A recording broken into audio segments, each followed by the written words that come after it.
we're going to do is we're going to go to Hassan on the line from Slough. Hello, hi, Jim.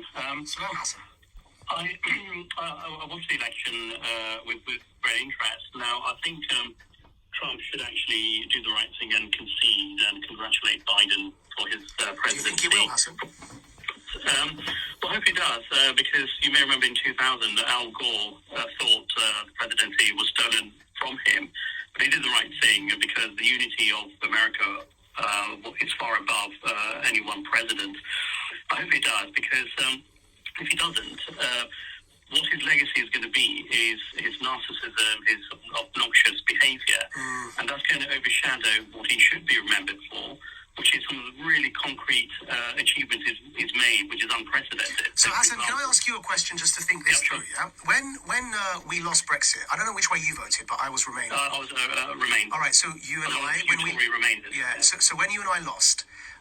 and we started complaining. They called us sore losers, didn't they? But we still wanted due process. We still wanted to go to court to unsuspend Parliament. We still wanted a people's vote. So it's a bit unfair expecting Trump to concede until the legal matters are resolved. And there are factually genuine legal matters that could affect the result that are open all the way up to the Supreme Court of the US. So why should he concede until at least the Supreme Court signals that they've decided either way on the Pennsylvania case of Brookvar?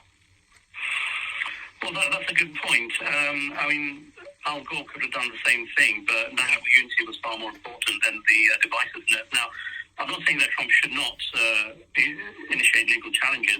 Anyone has the right to do that, but that should not be the default position. The default position should be that Biden is president-elect. He should concede graciously until the courts decide, actually, no, that there is actually mass evidence of mass fraud, which could change the result of the election. I don't think it rests on the evidence of mass fraud, though. That's also going to be heard. I think it rests on the following 2 points specifically, because people are saying conspiracy theories, and I really do urge people because there's a lot of trolls texting, but there's bots as well. I know that because I've tweeted, literally, as I've been on air, I've just tweeted an example out. Somebody with 0 followers, set up in 2020, literally in their bio says, I set this up for the US election. So there are bots and stuff, but put aside all the ad hominem. It is not conspiracy theory to say a Supreme Court ruling is pending. It is not conspiracy theory to say the Senate Judiciary Committee, led by Senator Lindsey Graham, is looking into fraud. But what I think this is going to pivot on is the following 2 points, very specifically. The recounts in places like Georgia and Nevada, and the Pennsylvania Supreme Court decision of Brookvar. Those 2 could affect the result.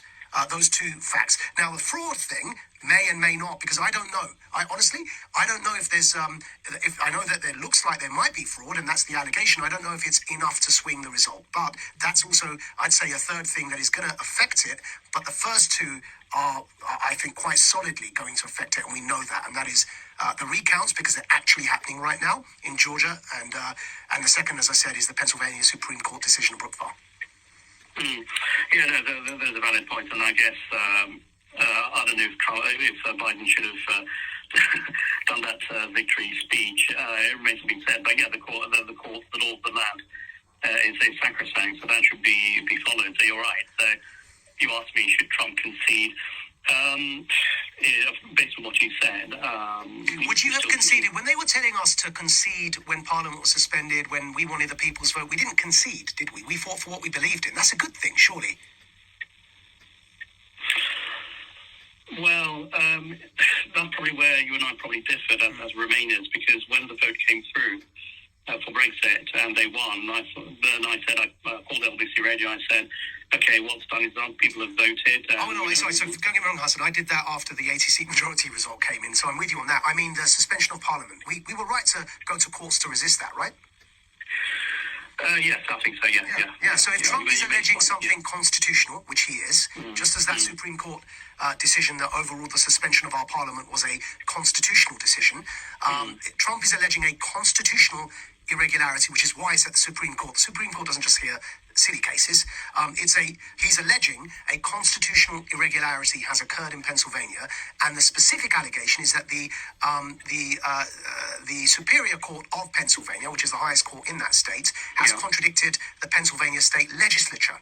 And so that's the specific constitutional dispute. It's with the Supreme Court. And I'd say to you, just as we were right to go to court to unsuspend Parliament, it is fair that he has that legal case, and we shouldn't say he's a sore loser until we hear that judgment. Once once all these obstacles are out of the way and he refuses to accept Biden as president, then we can say sore loser. I mean, is that fair?